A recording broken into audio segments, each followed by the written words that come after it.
Good afternoon, everyone, and welcome to the workshop.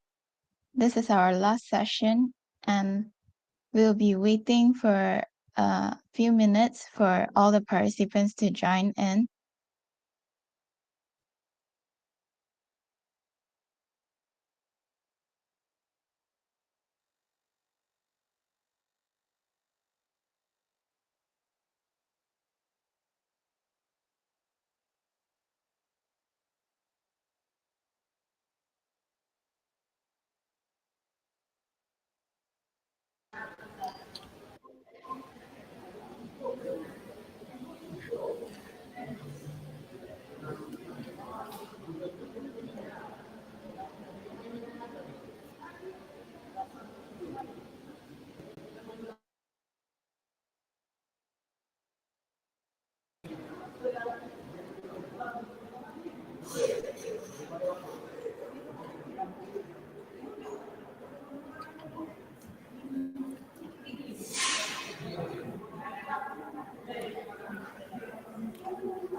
Hello, am I audible? Yes, we can hear you clearly. All right, thank you.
It's 2:05 sharp. I think we can start now.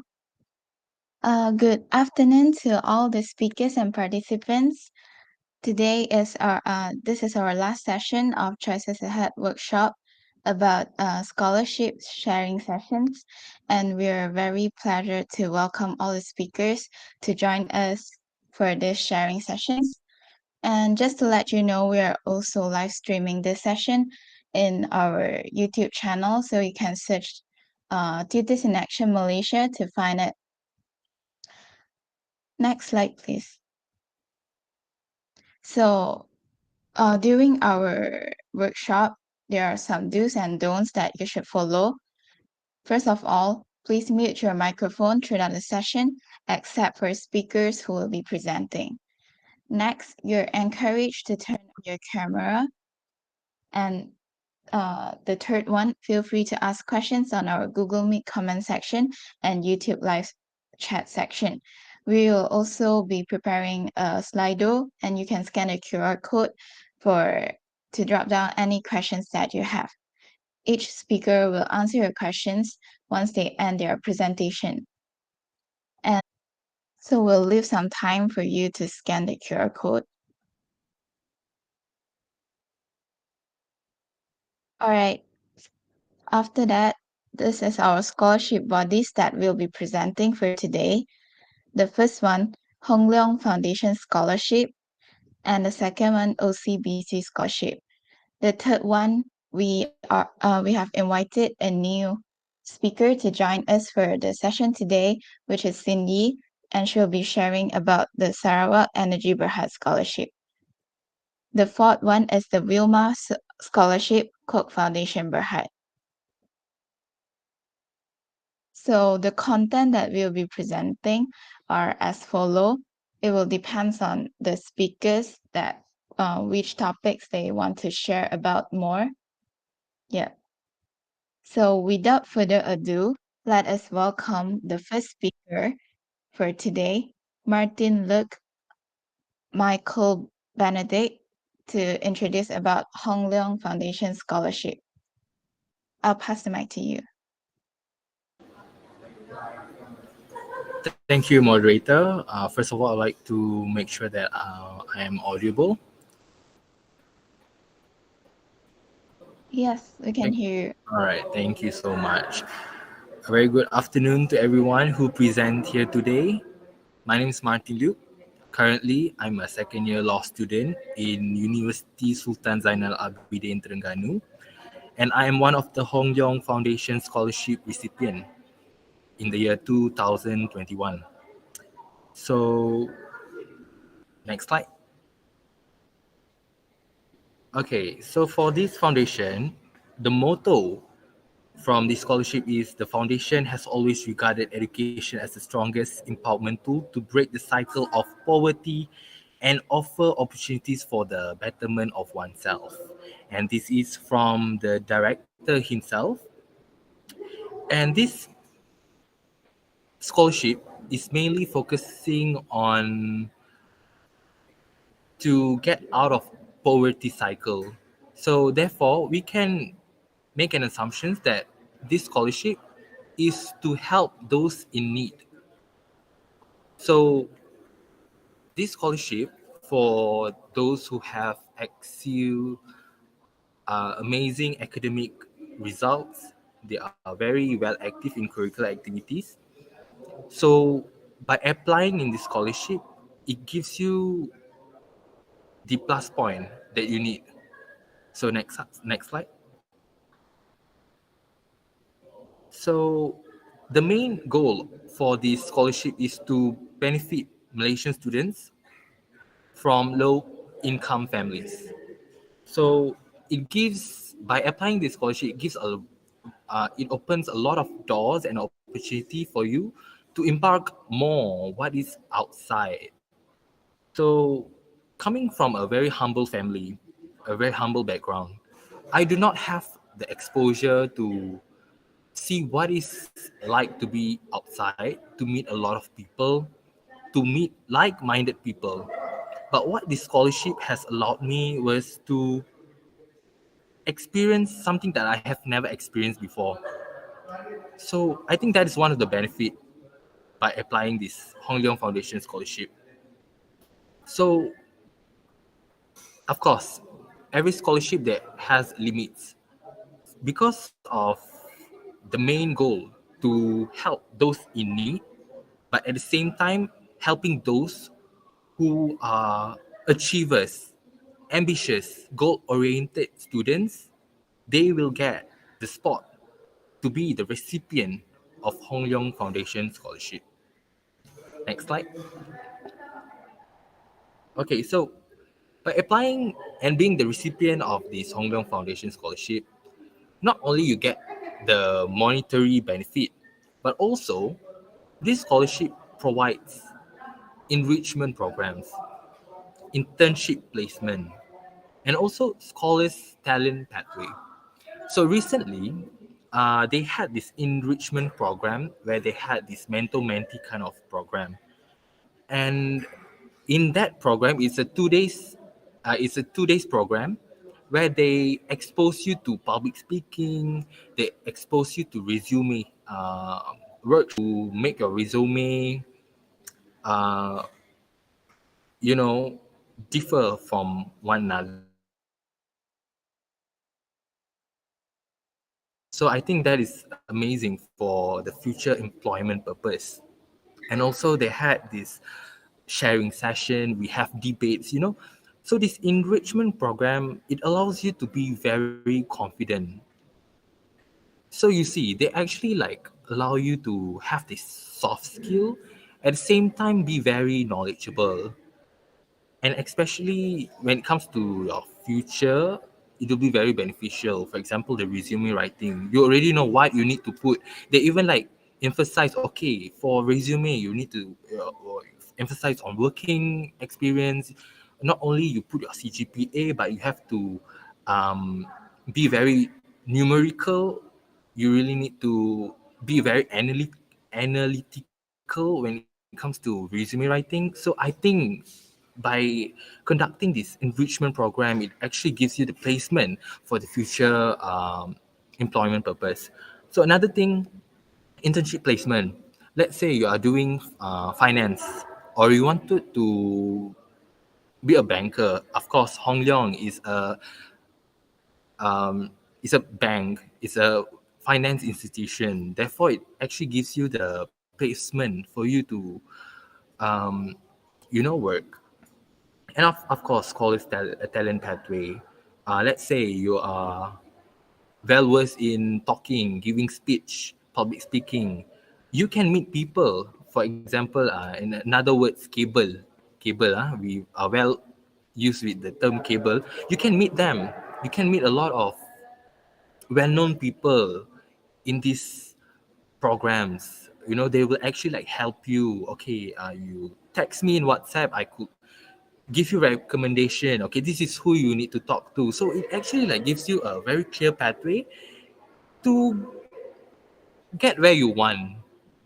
So I hope you understand what I'm trying to say. So it actually gives you a big opportunity to become who you envisionized. Okay, next slide. Okay, so this is the best part. How much will you get when you become the recipient of Hong Leong Foundation Scholarship? So for undergraduate courses in public university degree, you will get 8,500 per year. And for diploma and advanced diploma courses in public and local private universities, you will get 6,000 per year. Undergraduate studies at local private university, full-time on campus basis, up to 24,000 per year. And of course, medicine, dentistry, in local university, you will get 32,000 per year. Compared to other scholarship, 8,500 per year may sound less, because there are some scholarships such as JPA. They provide 9,500, if I'm not mistaken, per year. But the best part of this scholarship is, next slide, this is a non-binding scholarship where the money given is actually free. So that's the best part of this foundation. As long as you oblige to the requirement, as long you taking care of your academic performance, as well as you are very active on university programs, or you conduct activities involving voluntary activities, and also you're always involved in this Leong Foundation scholarship programs, you will be well taken care by this foundation. So this is the highlight for this Leong Foundation scholarship, which is a non-binding scholarship. Next. Okay, so with that being said, let's go to the frequent question. You can actually get this question and answer in the website itself, but this is the frequent question where I always thought before applying the scholarship. Okay, so when is the opening and closing date for the scholarship application? It always open on the 1st April to 31st May each year. So it actually, we are in the within of the uh, application duration. So you can actually apply. Don't miss this opportunity, guys. So I think I applied during my STPM semester 3. So I apply using my semester 1 and semester 2 result, even without getting the full result yet. So and my result was actually pretty cool lah. I got 3.92 for each semester, straight A's, and that allows me to secure the spot in interview. And not only that, I have included my SPM result.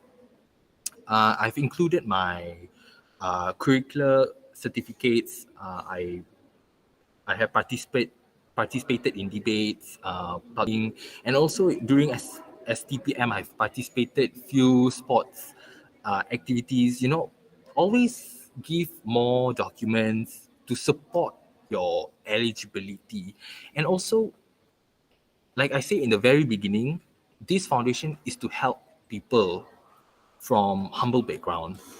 So you need to support with your parents' pay slips. If one of your parents is not around, you could get their certificates to show that, okay, I'm with my single parent, so therefore I'm in need with these funds and all, to justify why you need this scholarship.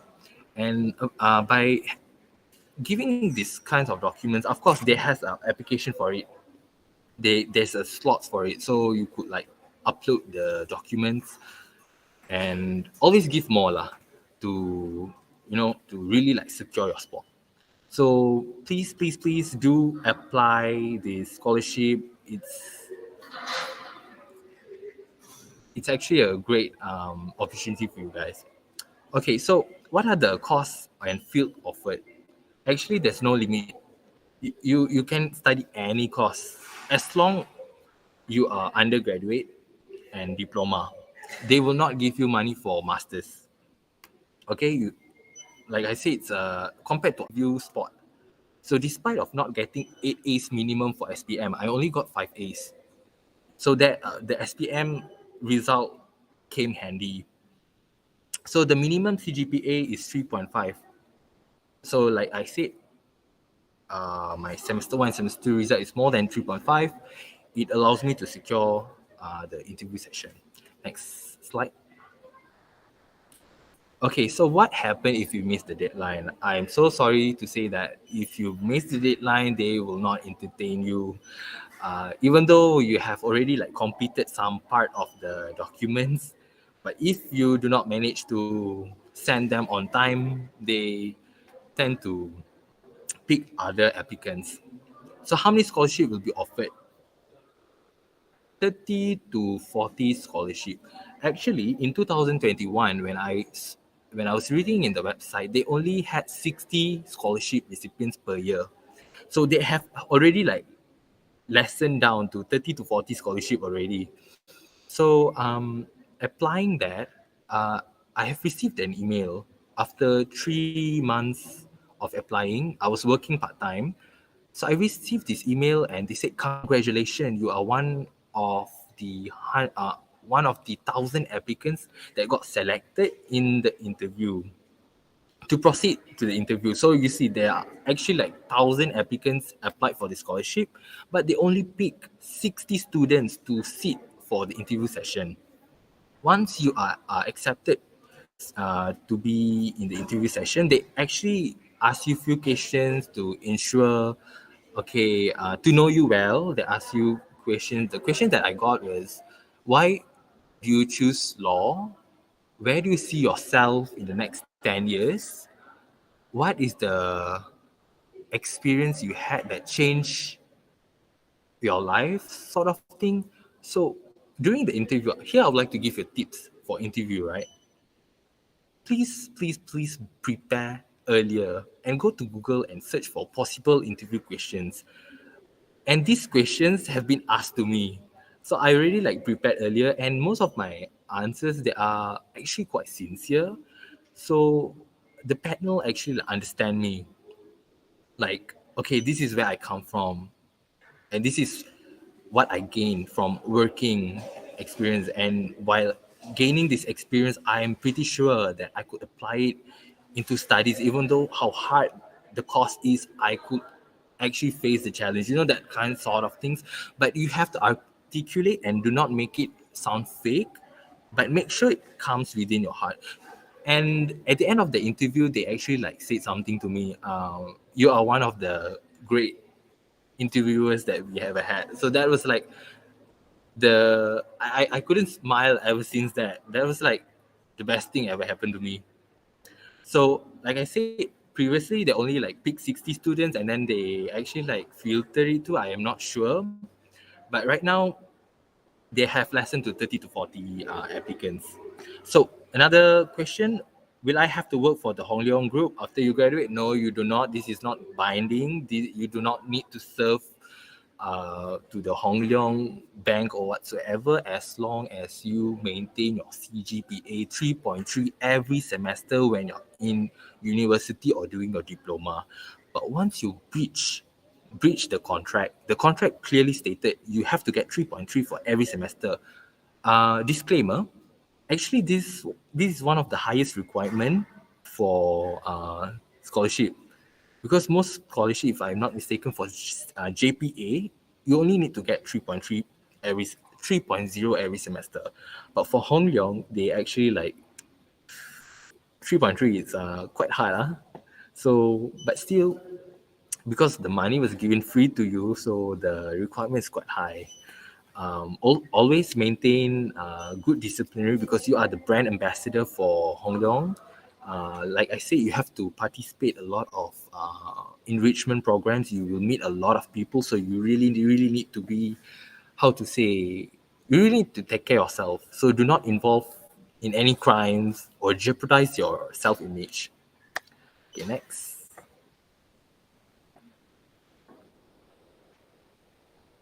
Okay, what if you are already an existing scholarship holder and you receive financial aid from other organization? Well, if you have let's say you already receive JPA, and then they also giving you Hong Leong Foundation scholarship, the contract state that you need to inform immediately to the Hong Leong organization as fast as possible, because there is a case. There's a student in University Malaya who has received JPA and Hong Leong Foundation scholarship, and then one of the friend got to know that she have two scholarship providing her, and then she go and complain, and then this case has become a police case already, because first you already breached the contract. Second, you it has to deal with the element of fraud. You actually provide false information, you did not notify to the organization, so you already put in a place where you're not supposed to be in the first place. So do not do that. So you already have another scholarship. Please do not apply another scholarship because you are taking the opportunity that is needed by the students out there who are in need of these funds. So another question similarly, can I take PTPTN loan while having Hon Leong Foundation scholarship? Okay, so PTPTN is a loan. It is not a scholarship. But due to certain circumstances, like I said in the earlier presentation, 8,500 per year, it's kind of less. So you need something to actually provide for yourself. So you tend to take a loan. But you still need to inform the organization. You need to email them. You need to do a letter first. You need to construct a letter and then email them why you are taking PTPTN loan. And then upon approval from the organization, then you can receive PTPTN loan as well as being the recipient for Hong Leong Foundation scholarship.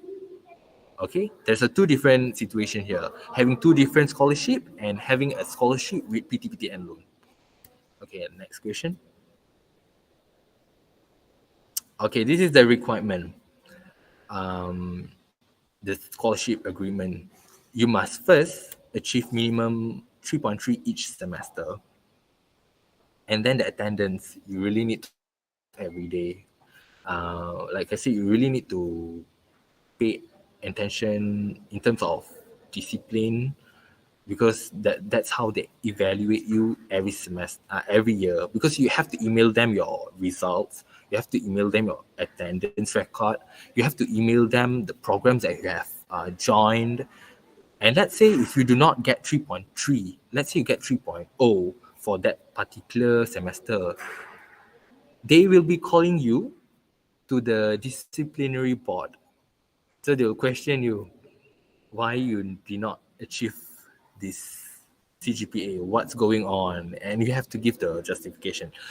And if your justification is just a mere reason of not studying, they actually will not entertain. But you have to give us justification. For example, uh, involving activities. You involve these voluntary activities. You participating as a law student.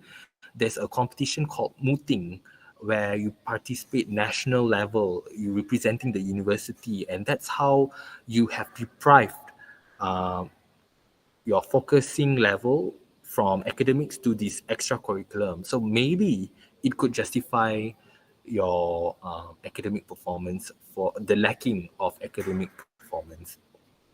And also, like I said, you have to join enrichment programs that have been conducted by the organization.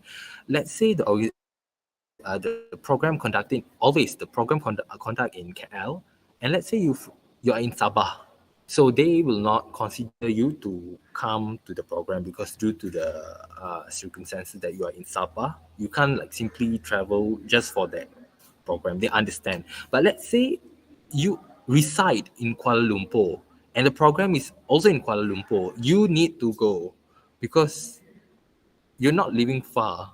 You still need to go. Let's say you are in Terengganu, like I am in Terengganu, and the program is in KL. They actually like understand you. Okay, you no need to come, but they seek your cooperation in terms of giving ideas, giving as long as you are cooperate like during the discussion prior to the program, before the program has executed, what are your steps? What have you taken as a team member? You know, they want to see that as long as you're cooperate, you are good to go. And then, of course, joining other programs. Like I say, you have to email them. Let's say you participate in national competition. You just like give them this uh, pictures that you have joined these several competitions, you have joined these several programs, you have conducted this program to show that your involvability is there, and that's what makes you great. because they looking for a outstanding recipient to show that you are an outstanding recipient. So next slide. Okay, I think that's it. Not only by applying this Hong Leong Foundation scholarship, there are plenty of scholarship out there. Apply as much as possible. I have applied 10 scholarship and only two called me, which is Hong Leong Foundation scholarship and Chagama scholarship. And these two scholarship is to provide uh, scholarship to low income families. So, but Hong Leong has, they called me. They even like they replied fast. So I just like first come first serve lah. So I choose Hong Leong. I really hope this speech benefit you guys. Thank you so much for listening. Is there any questions? Thank you so much for having you. So we'll have Q&A session. Can I know the detailed process of application? Do you have group interview or assessment, that kind of stuff? Detailed process for application. Okay. First, okay, before 30 May, you really need to apply. So the detail of the process is go to the website, just type Hong Leong Foundation Scholarship, and then there will be like a great button, apply now. You just like click that, and then it will bring you to the Google form. And then in that Google form, there's lots of requirements needed, such as the documents, your IC, your guardian's IC, your parents' IC, your parents' payslip, uh, your results. You just like upload all those documents first, and then there's essay questions. So these essay questions, of course, you really need to answer them without, you know, plagiarizing from other platform, because they do have this plagiarizing platform whether you copy pasted or not. So you really need to answer the essay questions. There's few essay questions which actually takes time, so do that. Actually, that's the first step, and after that you'll get email if you are selected for the interview. And most, okay, during the interview there's no group assessment, there's no groupings, there's no assessment such as in CIMB. They actually require you to do maths, psychological assessment. You know, they has this kind of games. No such BS in Hong Kong Foundation Scholarship. They only like interview you. They just like ask you questions. And another tip, even though it's conducted in online, let's say it conducted in online, make sure you dress entire. You know, make sure you wear your pants, because they ask you before they even like begin the interview. They do ask you to stand up in front of the camera. So thank God during that time I actually like wore my slacks, my blazer on and stuff like that. So always like wear the entire costume. Okay, is there an enrichment program? Yes, of course. There's lots of enrichment program. Most of these enrichment program in Terengganu, the weekends is on Friday and Saturday. In Kuala Lumpur, Saturday, Sunday. So most of these programs will be conducted during Saturday, Sunday. So um, it's actually like some of the activities I'm not able to attend, but when it comes to online activities, you really need to attend. Okay. All right. Um, I guess that's all the question. I think all of them have been explained well in the slides. And thank you for preparing all the questions. Thank you so much, Martin Luck. thank So you after so much. that, we'll move on to the next speaker, uh, Leon Lim Maywen. I hope I pronounced it right. To introduce about OCBC Scholarship. Hi, good afternoon, everyone. Can you guys hear me? Yes, we can Hello. hear you. All right, thanks. So, hi guys, my name is Lian, and I'm a CBC scholarship recipient from the year 2017 and 2018. So currently, I actually already graduated from University Malaya, and I previously studied my Bachelor of Information Technology. Yeah. So OCBC scholarship, like you all know, it's a bank as well. So they actually provide this scholarship to enable all those bright and promising people, young people, in helping them to achieve their ambition. So let's say like if you are an undergraduate student that you want to pursue your studies in the desired field, and your desired field is also meeting with the bank's needs, then yeah, you can apply it. And also it is also a very good opportunity for youngsters to actually gain first-hand working experience in the bank. So yeah, uh, so here are the requirements. Mm. Actually, all of this you can also search up in the general website, where of course you must be a Malaysian citizen who is wanting to pursue their first year full-time undergraduate studies, and you must also like have good SPM results and also good STPM results, or uh, pre-U results. So pre-U results can be like A levels or foundation or anything. Yeah, and then is you all must be active in extracurricular activities. So all this kind of thing, when you guys apply, remember to list down what are the activities that or competitions that you have joined other than academic in your resume or in your documents when you want to upload. And also make sure that you have some sort of certificate of achievement to prove it that you actually uh, won something or you really participate in that event. And then of course, like any other scholarship, is you must make sure that you are not a recipient of other scholarship or awards, because yeah, like I said, this is also like a crime, like a fraud. And also those your family household income is not more than 7K per month. Yeah. Next slide.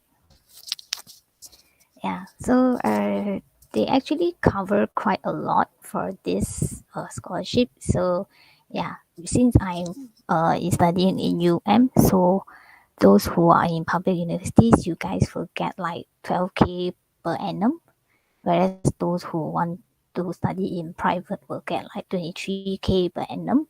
And also, after you guys want to start your internship, the OCBC will actually like give and offer an opportunity for you guys to come to the bank and experience your internship. So let's say like if you are in IT, for instance, I'm IT, then they will place you in how is it like working in the IT field in the bank. So if you are from other departments also, you can also discuss with the bank and then see what internship opportunities that they have for you. Next slide. Okay, how to apply all these things. As mentioned, you can actually like go to the website as well. But the thing is that now their website is also currently always updating their policy, so there's always like new changes going on. So for those of you who are interested in the OCBC Bank, please do always check from time to time. And usually the general ones will be like complete the OCBC application form, and then they will also ask you to write an essay which maybe consists of 800 words. And then the title of the essay, it can depends. During my time, it was like the title, if not mistaken, is got to do with leadership qualities. So now I'm not sure if the title changes every year. So yeah, please do keep yourself updated with the website, and also always make sure that you have a checklist or the like a backup of your soft copies of all the required document. So at least like anything goes haywire to your original document, at least you have a backup. And then after you have done all the filling in of the form, etc., remember to email it, scan the copies to this email, and make sure that you have the email and name of subject is correct. Yeah. And then the application is already open. for this year. So it's 1st of January 2023 to 30th of June 2023. So yeah, counting down to 1 month and a few more days left. So those of you who are interested, please be don't do last minute work. Yeah, procrastination is one of the enemies here. So yeah, if you're really keen, you really like the scholarship, and also because it's a bank, right? So it's quite secure. So don't worry. They will make sure that all your demands are met even after graduation, as the bank will always try to find a job or a career path that fits your demands. Yeah. So, any additional information is that regarding this scholarship is that OCBC actually welcomes a variety of courses. That means like if you are interested in finance, if you're interested in IT, you're interested in maybe some other fields as well. So as long as your course is relevant to what the bank needs, they will try their best to fit you according to what they want as well. Yeah. And then in order for you to continue your scholarship, you must make sure that you have a CGPA of 3.3 for every semester. So previously, when during my time, they are quite strict. We have to maintain like 3.75, which is like first class every single semester. But now, good news for you guys, juniors, they actually become more lenient already. So right now, you just need to maintain like 3.3 for every semester. Yeah. And then another criteria is that all the scholarship recipients, we are not allowed to switch courses midway. So this is like if for example, if I'm studying IT originally, suddenly I feel like, oh, I want to drop out. I don't want to study IT anymore. I want to switch to science, for example. They don't really allow that. So yeah, please think carefully about the course that you want to pursue for the next 3-4 years until you graduate. Okay. Otherwise, you need to pay back the bank. And then, of course, another very, very good thing of what I like so much about OCBC Scholarship is that they allow you to go for student exchange program, but you must discuss with the bank and get their approval first. So this was something very new for me because I don't have anyone who is also a scholarship, is also a OCBC scholarship recipient like me. So a lot of things I have to do myself during my uni, and then that's where I'm interested to go to exchange program for like 1 semester. So I call up the HR of the OCBC to discuss with her about how should I proceed from here, and then they discuss with me, and then I made a few things that I'm interested to join in this student exchange program, but it will not like affect my studies or affect my date of graduation. So yeah, anything if you guys are interested to participate, don't hesitate to talk to your scholarship provider. Okay, like maybe you want to go work and travel, or this overseas program, you want to do activities that you're not sure whether is it like aligned with the T&C of the bank, you can always call up and ask them, seek clarification. Don't be scared. So sometimes all these kind of programs are actually beneficial for the students and also for your self-development. Maybe they are not aware of it because there's just so many activities in the world. So once you have the knowledge, you can discuss with the bank and you can see, and they give this opportunity to you, then you can really see how much you can develop from there. But of course, the cost of the exchange program, the OCBC did not cover it for me. I have to cover it myself, but thank God it wasn't that expensive as well. Yeah, so yeah, I can afford it. And then, of course, upon graduation, you actually need to serve the bank as your first choice, but there is no bonding. That means like, for example, my course was like 3.5 years, and then I went for exchange 1 semester, so it's like 4 years. They never see like in my employment contract, they never stated like, or you need to serve for 4 years in the bank, etc., etc. No such bonding as well. So yeah, this is also one of the good things about being a OCBC scholarship recipient. And then of course they all try their best, like I mentioned, to fit you according to what you want. So since I'm IT, right, and IT has a very huge branch, maybe like tech support team or DevOps or programming, etc. So they'll try to fit in which sub department that is suitable for you. And then if let's say in any case there is no sub department that you like or doesn't quite align with your career path that you dream of, then the bank will decide otherwise, and then they may let you go and you're free to work for another group or company. Yeah, but this of course the priority must always be given to OCBC. Discuss first and then negotiate with them. Okay, next slide. Okay, this is one interesting part about challenges I face and how I overcome it. Yeah. One thing is prior to the interview is that I always have some sort of lacking of confidence. So although I actually participated in all these like public speaking competitions before, debates, tournaments, etc., but still I will have some sort of butterflies in my tummy. So because this is a different kind of interview, it's a scholarship interview. It's not like those competitions. So the dynamic, the content also will be different. So because of this thing, I'm not experienced enough. That's why I'm lacking in confidence. So what I did is that I love to watch like YouTube videos of how scholarship interviews are conducted, and then also I seek advice from experienced people. So those who interview for scholarships before, they can give me some advice on what should I do, what are do and don'ts, etc.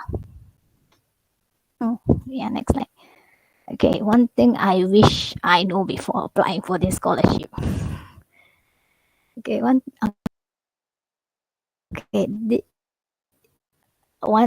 first one is that I hope you guys do a lot of research on the company background, because all these questions will be asked during the interview.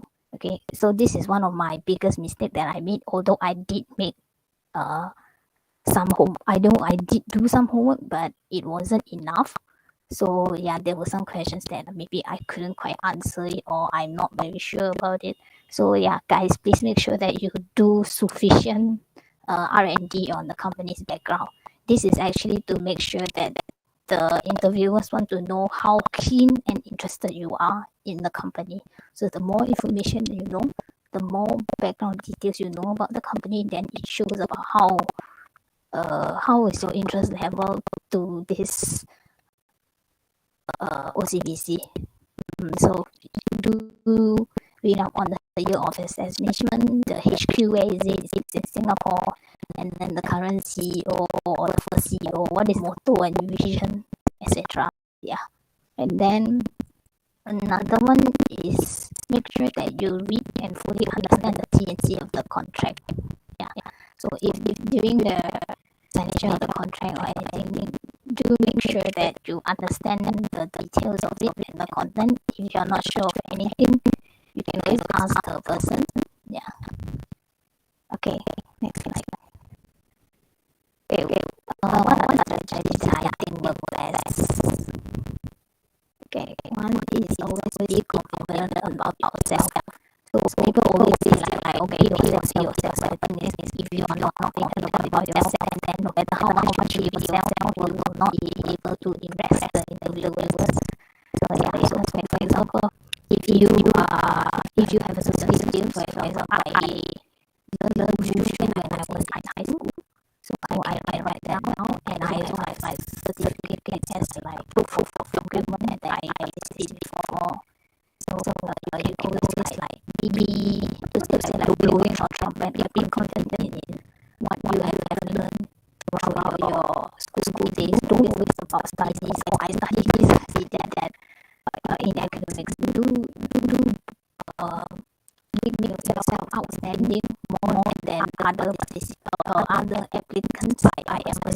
lot more on your soft skills as well.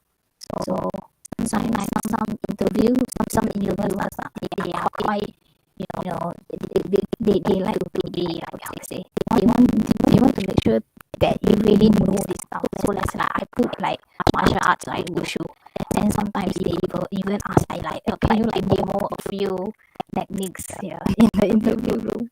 So yeah, but don't be shy, because like I said, be confident since you already write down this is what you learn, and don't be scared about making mistakes. For example, there are some martial arts skills that I'm still not good enough, but don't be like, oh, just because you are not good enough, then you don't even want to try to showcase it to them. Just say like, oh, this is the level. I'm only like at level 3 or 4.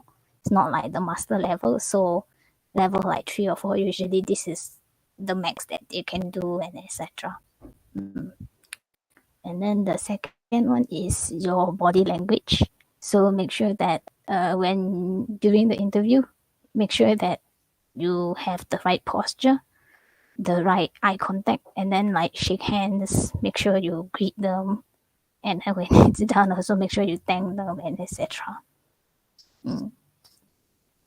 And then I'm sorry, I think there's some technical issue. Please give us some minutes, yeah. all right, sure.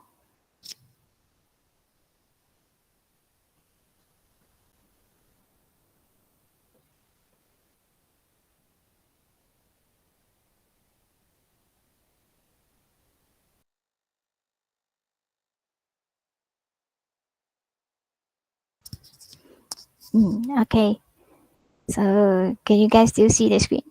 Right. Okay, so number 3 is that learn to stay calm when answering difficult questions. Okay, this one is quite, it needs practice, because sometimes, for instance, like overthinkers like me, we tend to panic quite easily. But even if you panic, make sure that you don't show it on the surface. Make sure you are only like doing it internally, and also try to stay calm. Don't let them know that, oh, you are nervous and this and that. So when answering difficult questions, for example, if you don't understand the question, you can always ask them back to elaborate it. So yeah, so try your best to just answer and be confident with your answer. Yeah. Next slide. Okay, why I really encourage you guys to apply for this scholarship.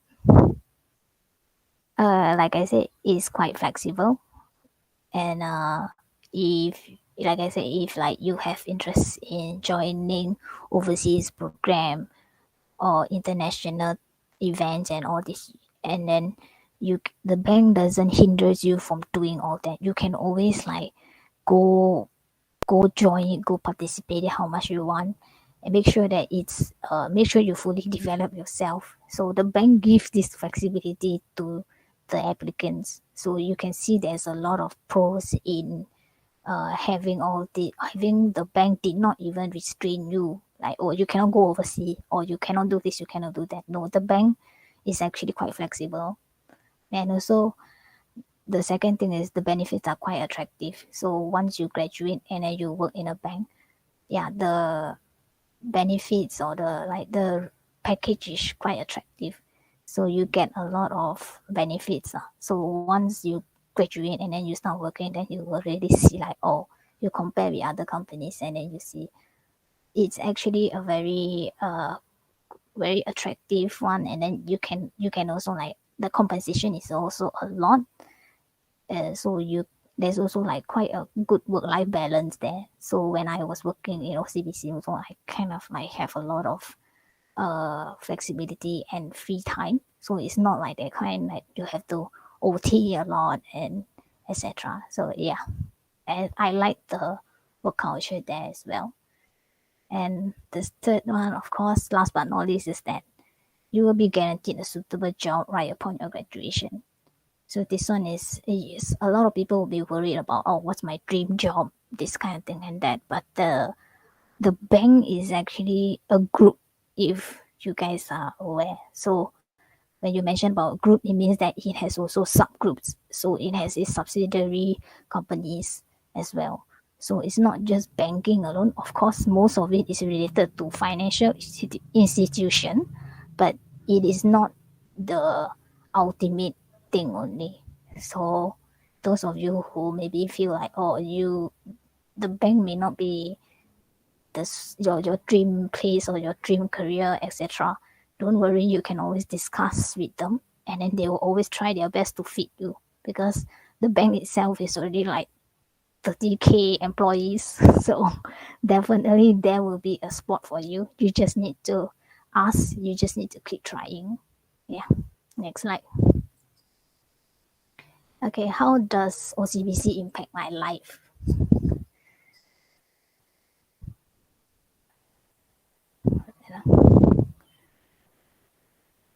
Oh, I think I made some mistake. Yeah.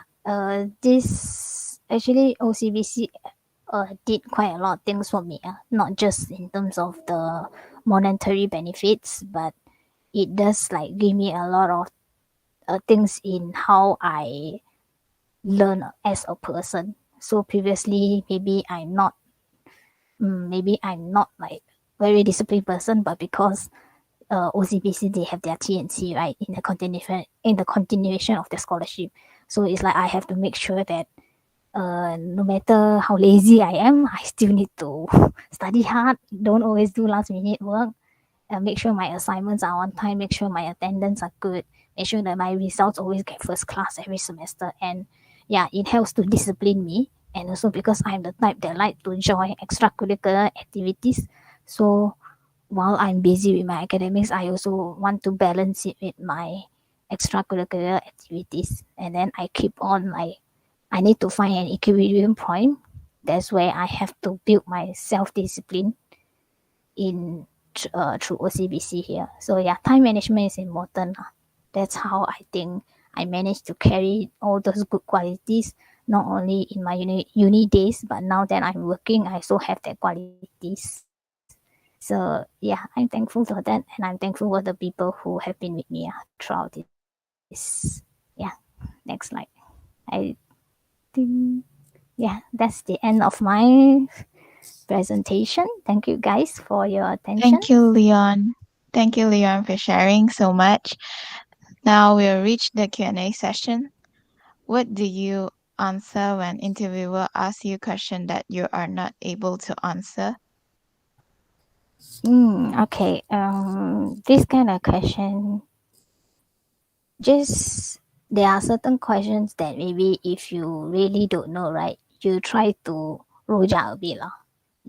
Like we Malaysians, we like to add salt and pepper, right? So you don't directly like say, oh, I don't know, something like that. But you can like maybe add salt and pepper. Maybe if they ask you, maybe okay, one of it I remember. I think it was the year of establishment of OCBC, but I wasn't quite sure of the exact year, so I like gave a rough range about 19, maybe like 1930 something to 1940 something. So it wasn't like very precise one, okay, but at least you give some sort of answer that is close to the exact answer. Don't straight away say, oh, I don't know, oh, I didn't research it all there. So at least try your best to give an answer that is close to the answer that they want. Okay, yeah, so don't be afraid, just be confident. All right, thank you for answering. All right, That's a great thanks. advice. Thank you. Yeah. And if you have any more question, don't worry. We have a final Q&A session later towards the end of all the speakers finish their presentation. So after that, we'll be moving on to the next speaker. We have Bong Cindy from Sarawak Energy Berhad Scholarship. I'll pass the mic to her. Hello, am I audible? Yes, we can hear you. Okay, thank you, Zuru. Next slide, please. Okay, so first, can I get a show of hands of how many of the listeners here are Sarawakian?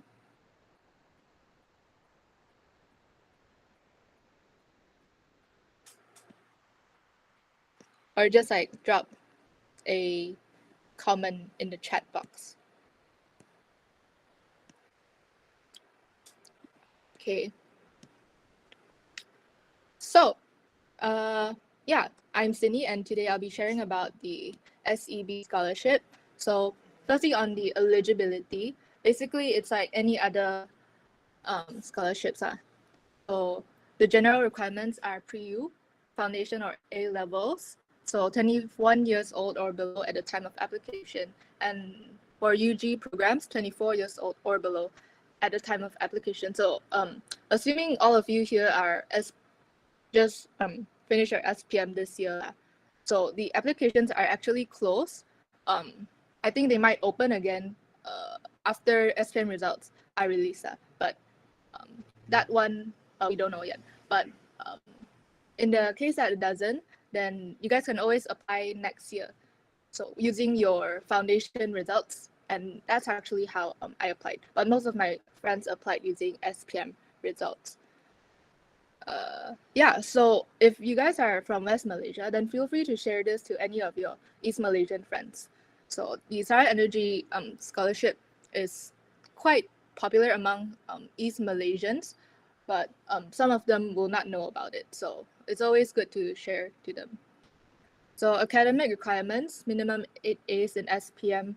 Trial SPM results are accepted for students taking SPM in 2023, and minimum 8 A's in SPM or 3.3 CGPA for those who are taking STPM, matriculation, foundation, or diploma. So they do not accept applications through local matriculation or STPM. Okay, next slide, please. Thank you. So the coverage is tuition fees and monthly allowances. So tuition fees is basically full coverage, but monthly allowance it's subject to change, but generally it's around 1.2K for my batch, but then again it's subject to change from batch to batch. Next slide, please. So how to apply? So the steps that I went through is firstly you sign up on the website, you go through a group interview of around like 5 people, and then you do a solo presentation from a list of topics. And then if you're accepted into the second stage, then you get an interview with HR and employees. But then again, this is also subject to change, and applications typically open from March to May. So you can expect to apply next year around March to May. So basic requirements, a pay slip and a self-introduction video. So I would say the self-intro video is what's a bit different about this scholarship application now. So for more information, you guys can just go to their website to learn more. Next slide, please. So the bond, there's a 3-year period bond for local scholarships and 7 years for overseas. And this is again subject to change. So for example, if you apply to an exchange program and you want them to fund your exchange program, then they can add 1 year to your bond, something like that. And the company serve is SEB, and then there's a mandatory internship period of 3 months. And then other terms, CGPA maintained at 3.3, same as the previous scholarships. Next slide, please. So application tips. Firstly is to be a team player and take initiatives during group interviews. So this is just a way to show that you can work well in a team, and also that you're not someone, and ensure that you're someone who can lead the group if necessary. Secondly is to take it as a job interview, take it seriously, have good etiquette and manners, and use polite language, say please and thank you. And lastly is to be active in co-curricular activities so that you have more to share about yourself. So that's a bit late to say now, but what you guys can do is maybe like apply for TIA, and next year you'll have something more to talk about for yourself. Or even if you apply for other scholarships from like May until June, then you'll have something extra to share about yourself. Yeah. Next slide.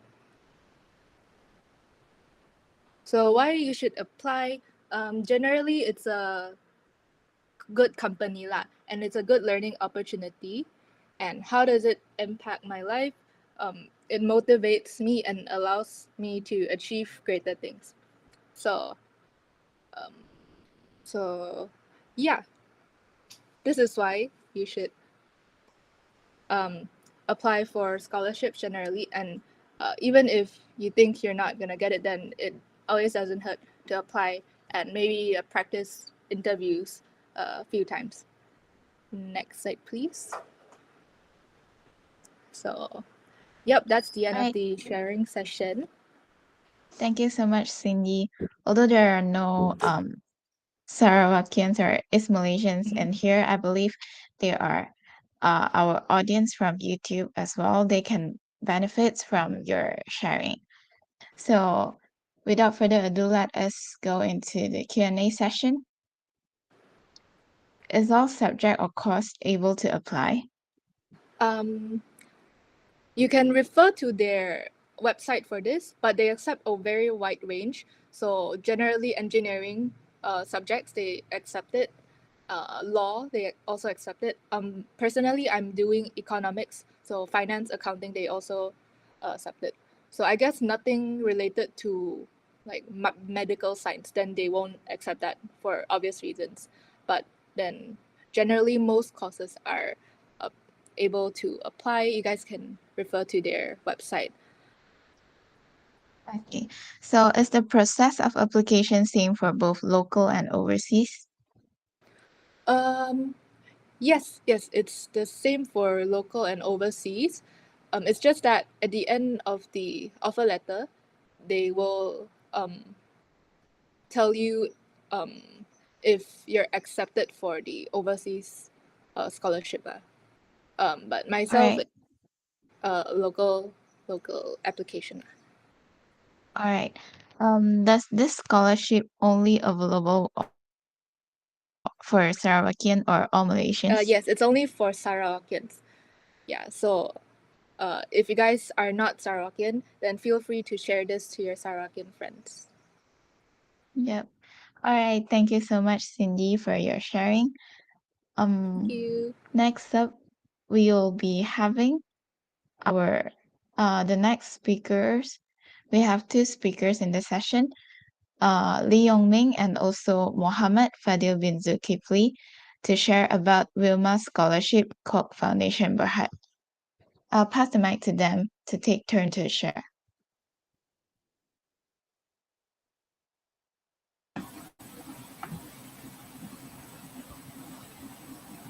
Okay, sorry, can hear my voice? Yes, we can hear you. Okay, good day everyone. My name is Leong and I come from University Kebangsaan, Malaysia doing accounting final year degree.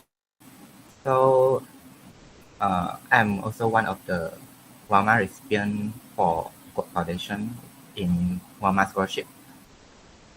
So next slide. Okay, generally the conditions for the application is simple. Only Malaysian citizens are eligible to apply, and it's for needy students only and who are pursuing full-time studies. Okay. Meanwhile, for academic requirements, applicants should possess good academic qualifications and should be active in school.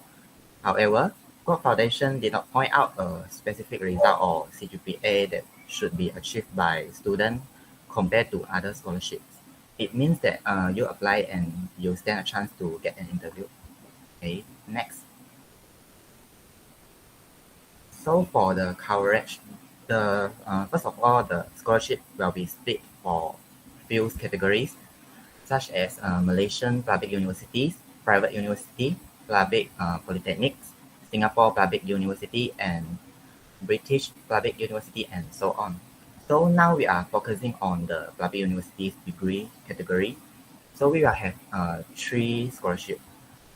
First is we will have three scholarships and one loan and grant awards.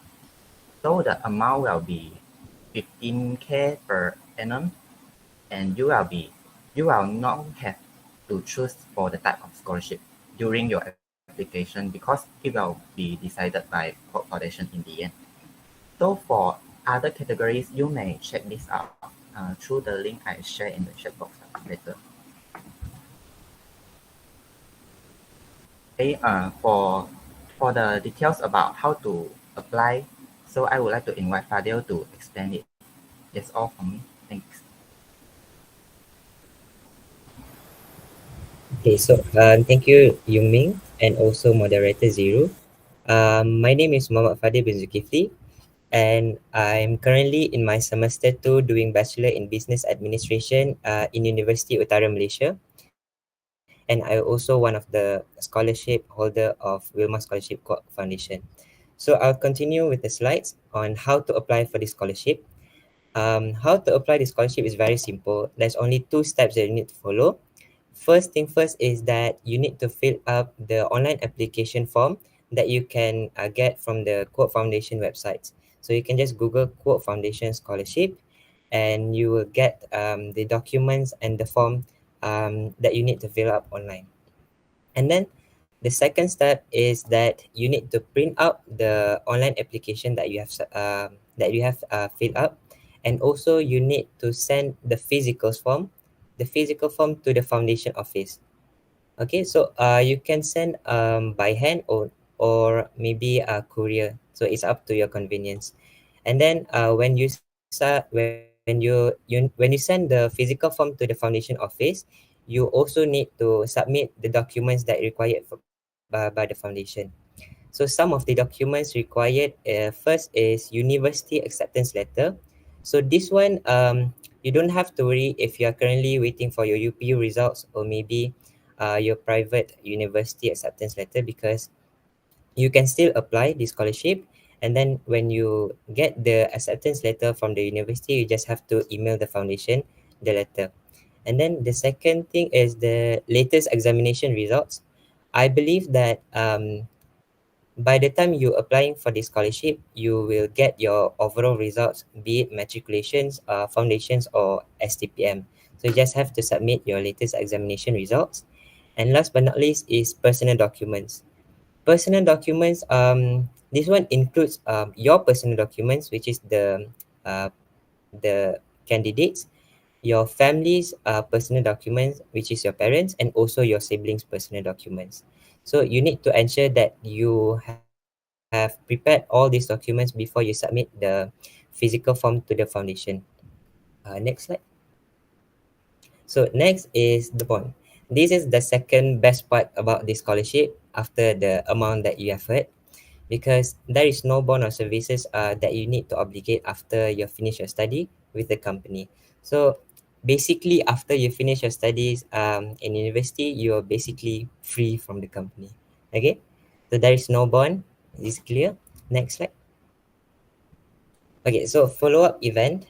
So after you have submitted a physical form, the application physical form to the foundation, and then they have like screen through, they have seen your records, be it your co-curricular records and also your academic records, and you have been selected for the next stage, which is they will call you up for an interview session. So for this interview, I'm not sure how do they held the interview, because during my time it was held online because I was already in UUM. So during the interview, they will ask like some cliches questions, maybe like why you choose this course, why you choose this university, and then what is your strength, what is your weakness. So just if you want to prepare your script night before the interview, then you can do that. And then what I recommend during this interview is that you need to answer the questions in English. That one is better lah, because the question will be asked in English. Because I think that if you answer the questions in English, it is very important to have a better first impressions towards the interviewers. Because back then during my experience, before my session, they told me that the previous candidates actually answered their questions in Bahasa Melayu, which is not not wrong, but it is also not recommended, because the questions being asked in English, but then you answered in Bahasa Melayu. And so, the first impression is already, uh, lah, kan? So, they will also ask more questions to know about you and your family even deeper. So for this one, I have no tips for you, because you only need to be very honest. Just tell them the truth about you and your family, because this scholarship focus to help the students from low level income family. So, just be honest. Just tell them what they ask, especially about your parents working salary and so on. So next, after you have done your interview session and maybe you're passed, you will receive an email for your offer letter. So this offer letter includes a letter of consent and also the guarantors form. So letter of consent is basically the agreement that you need to sign up. But then the important part here is the guarantors agreement. So for Wilmar scholarship, you need to provide the foundation two people that can be your guarantors. They have to meet the requirements stated by the foundation lah. So you need to just see, and then you need to ensure that the guarantors meet the requirements. And then after your guarantors have been approved by the foundation, you're officially a Wilmar scholarship holder. So, I think one tips that I can give in order to make sure the flow of this process to become more nicely done, is that you can come up with a what do we call that? The list lah. The list the list according to the deadline of every process of the application, because um the the offer letter, you need to submit the offer letter in physical form, includes the guarantors agreement letter, and then they will give you like 1 week to submit to the foundation office. So if you fail to submit within the time they give, maybe I'm not sure if your application might be cancelled, or maybe you have to write them a letter telling them why you submit the letters late lah.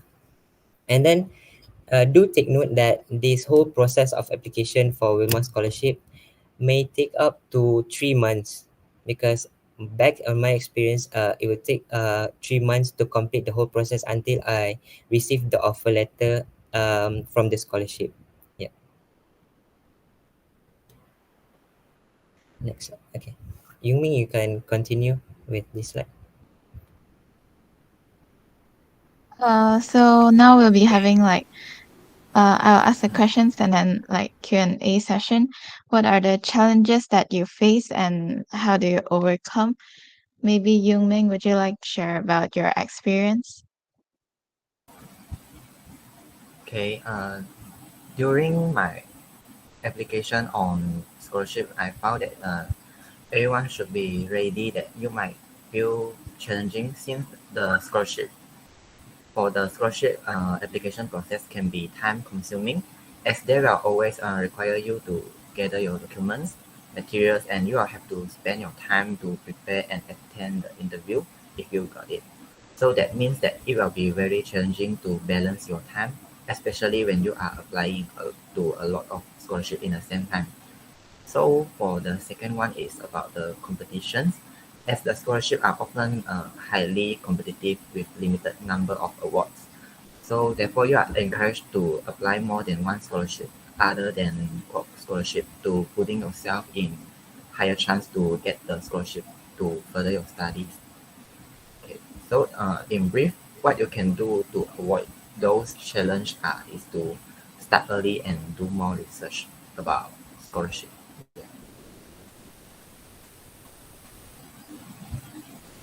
And what are the things that you wish you knew before applying?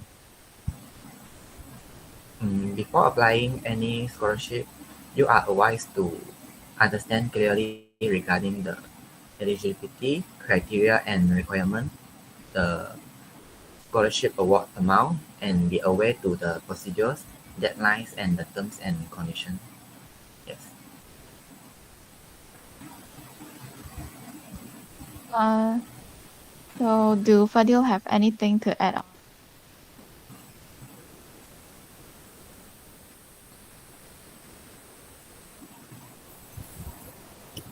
From my part, I think before you apply for any scholarship, especially Wilma scholarship, maybe you can read through the general informations that required from the foundation more, and then if you feel like it burdens you in any way, maybe maybe you can ask for tips from any scholarship holder that you can find online, maybe like in LinkedIn, or maybe in Instagram that you can find lah. So ask them for any tips that concerns you, and maybe after that you will feel like this scholarship is not a hard thing to apply.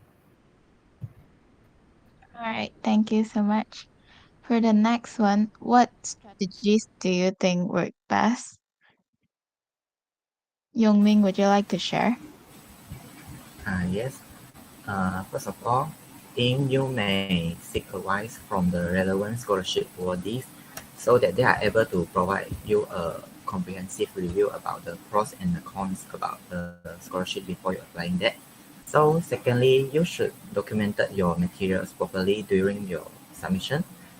And as Fadil mentioned earlier, be honest in the interview sessions, especially when you are explaining and telling that about your family and the financial background.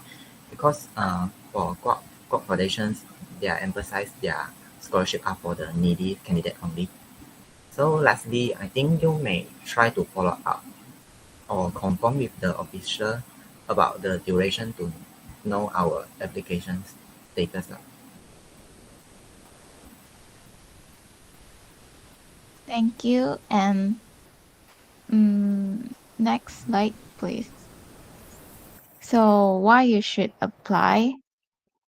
Maybe Fadil, would you like to share? Yeah, sure. So, in my opinion, like why you should apply for this Wilma Scholarship Kuok Foundation is that first thing first, obviously scholarship is to support you financially in university, right? So, given the amount that the scholarship offered you is, for me personally, it's more than enough to afford me here every semester, and after every semester especially, like it's more than enough. But then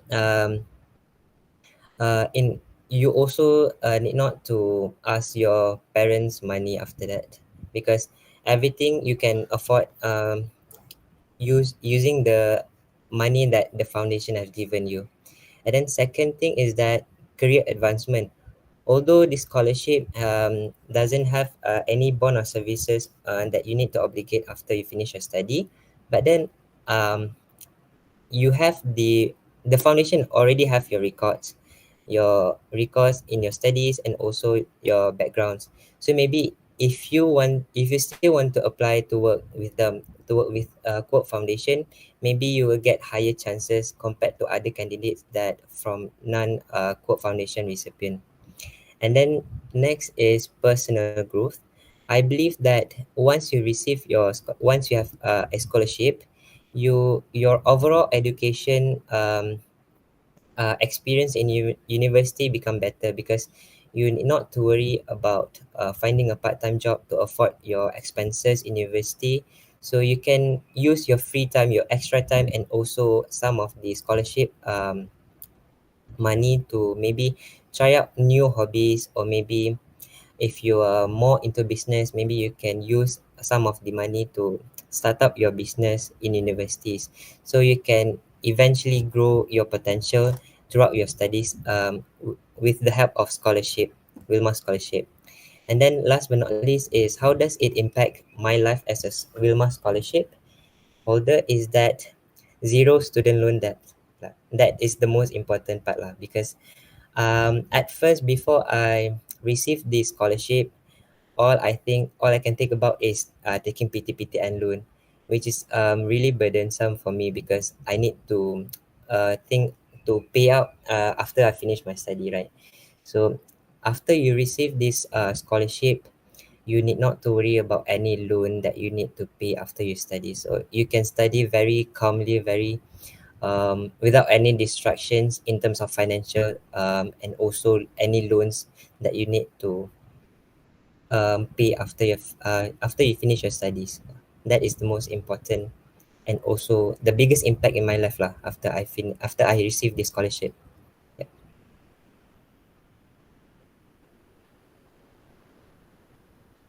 That's all. Thank you. So thank you so much. Thank you so much for sharing. So we'll now have a Q&A session for the questions from the floor. May I know what is the CGPA that need to be maintained?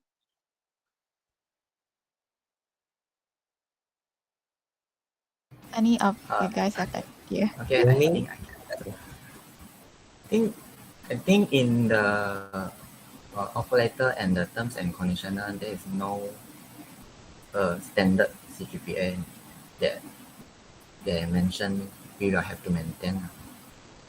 But I think Oh, so no requirement. If you got at least 3.0 to 323, yes, there should be no any issues to maintain a Alright. scholarship. Yes. Are scholars required to join any Kuok's event? It is not. We are not required to join the events as because it might clash with your study schedule and also depends on where you are studying. For example, I'm currently studying in Kedah where the weekends is on Friday and Saturday, but then in KL, which is mostly the events follow the KL's weekends, which is Saturday and Sunday. So if I couldn't join the Cook's event, I can just inform them that I cannot. But then you may state your reason lah. But it is not a necessity to join their events. Yeah. Right, I see. So thank you so much. Oh, there's another question here. Um, is it available for direct intake student? For public university category, I think that is not available. Only for application through UPU system. Yeah. All right. So thank you so much for sharing. We'll have the final Q&A session, and some questions may be directed to you guys as well. So let us see if there's any question.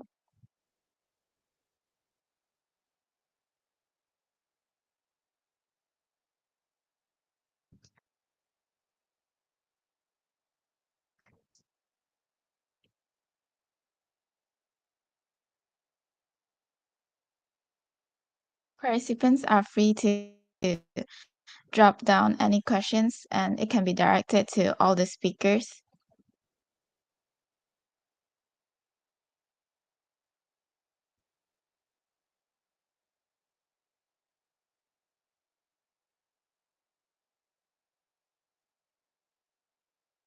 So one questions to Leon. Does OCBC scholarship available for direct intake student? Okay, direct intake student. Yeah, I'm pretty sure as long as you are like undergraduate. Yeah, if you are pursuing for the undergraduate program, then most probably, yeah. If there's any changes, then you can actually call up or email them to confirm. Yeah. Right. Thank you so much. Are there any question else? Because we're kind of reaching 3:30. I guess if there's no question, I would like to express my sincere gratitude to all of the speakers for their efforts in preparing the presentations and also sharing about their experience and opinions. Yeah, I would like to invite all of the participants to give a thumbs up and thank all the speakers as well. You can react. Thank you so much. And so we are having a committee recruitment in Tutors in Action as well. If you're interested, please don't hesitate to apply to it because today is the last day. Before ending, I would like to invite one of our co-directors, Zishan, to give a closing speech. Thank you, Ziru. So, on behalf of the Choices Ahead Committee and Tutors in Action Malaysia, I would like to express our sincere appreciation to the speakers who dedicated their time to participate in our workshop and shared their experience. On top of that, I want to thank all of the participants who joined and supported us through Google Meet or YouTube Live. I hope that everyone found the information provided helpful for their future scholarship applications. Thank you so much and wish you guys all the best. I will pass it back to Ziru. All right, reaching the end, I would like to invite all of the participants and also speakers and also our committee members to turn on their camera, and we could take a group photo together to mark the end of the session. Thank you so much. If everyone is ready, we'll take the picture in 3, 2, 1. 3, 2, 1. All right. Thank you so much. Do Farhan, you have anything to say? No, sorry. Yeah, just thank you, speakers, for taking your time in sharing your wonderful experience as scholarship holders. I hope the very best of luck to all of you in your studies and also your work life, and enjoy the rest of your weekend. Thank you. Thank you so much.